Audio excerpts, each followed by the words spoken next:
जी हाँ, Dhurandhar. What's the reason? Why is it such a monstrous hit? India Pakistan divide या Hindu Muslim divide जो feel किया है 1999 से लेकर लगभग 2012-13 तक, उसने अपना वो पेन स्क्रीन पे देखा है चलते। The right to live. इंसान चाहता है कि उसे जीने का हक मिले। ट्रेन ब्लास्ट, बस ब्लास्ट, कहीं किसी मंदिर में कुछ हो रहा है, कहीं पे कुछ पब्लिक स्पेस में कुछ हो गया। राकेश बेदी जी ने एक इंटरव्यू में कहा था कि ये मूवी हमारे टाइम की शोले बन जाएगी।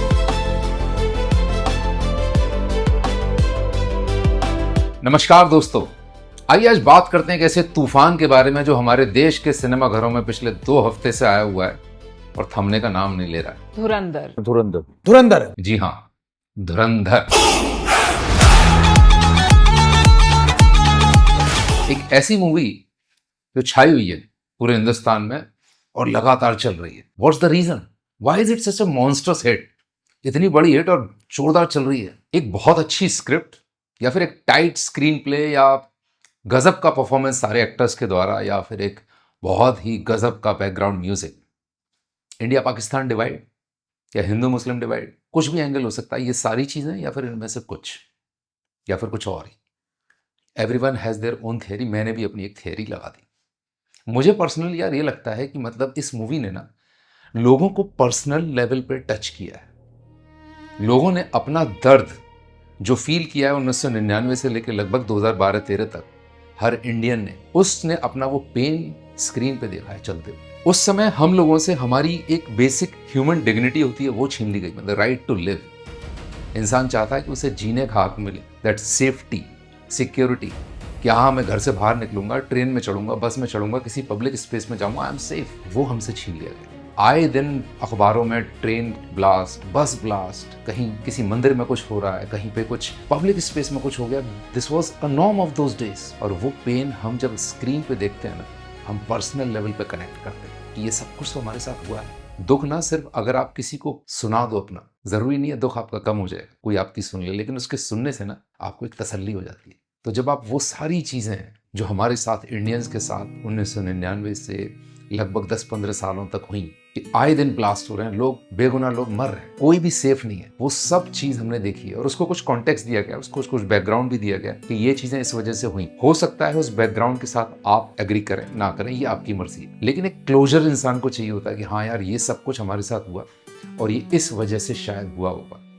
That in itself gives lot of personal connect. वो लोगों ने कनेक्ट किया है और इस वजह से लोग एक बार नहीं, 2 बार नहीं, 3 बार नहीं, कई बार मूवी को देख रहे हैं और एंजॉय कर रहे हैं। मूवी रिलीज होने के कुछ दिन पहले राकेश बेदी जी ने एक इंटरव्यू में कहा था कि आई am so confident of the movie कि ये मूवी हमारे टाइम की शोले बन जाएगी। आप में से ज्यादातर लोगों को शोले के बारे में पता होगा। शोले ने क्या किया, चेंज कर दिया इंडियन सिनेमा का course. So this Dhurandhar is going to change Indian cinema in many ways. Hats off to Aditya Dhar. क्या गजब का उनका डायरेक्शन रहा है। लयारी का वर्ल्ड उन्होंने रियल और ऑथेंटिक क्रिएट किया है। आजकल के जैसे वीएफएक्स होते हैं ना हर मूवीज में, वो सबको साइड में लगा दिया, बैंकॉक में जाकर क्रिएट कर दिया पूरा लयारी, और 20 दिन में क्या जबरदस्त शूट करके लाए वहां से।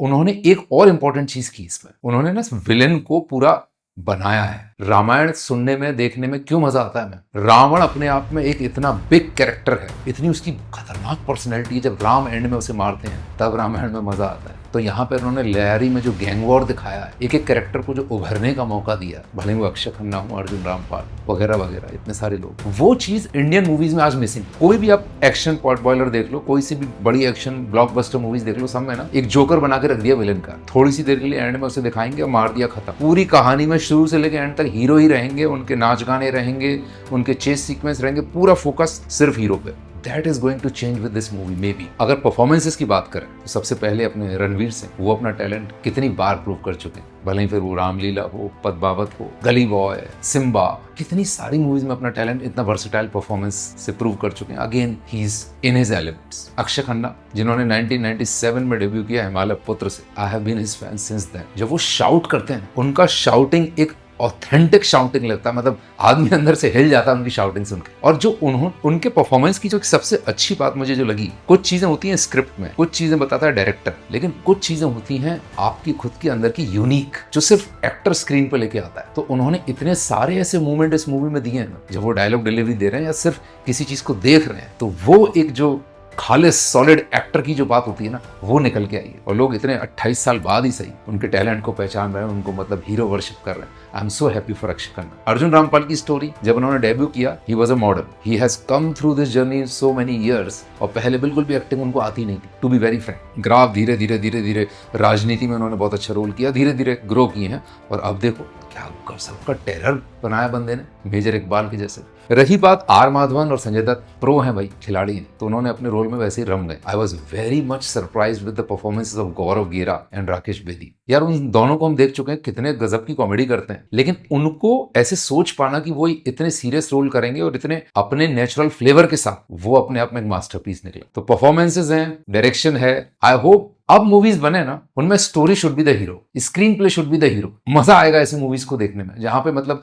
परफॉर्मेंसेस हैं, बैकग्राउंड म्यूजिक है, मजा ही आ जाएगा मूवीज देखने में। तो I hope Indian cinema transitions to the next level. With this movie, we get to watch some world-class cinema in India.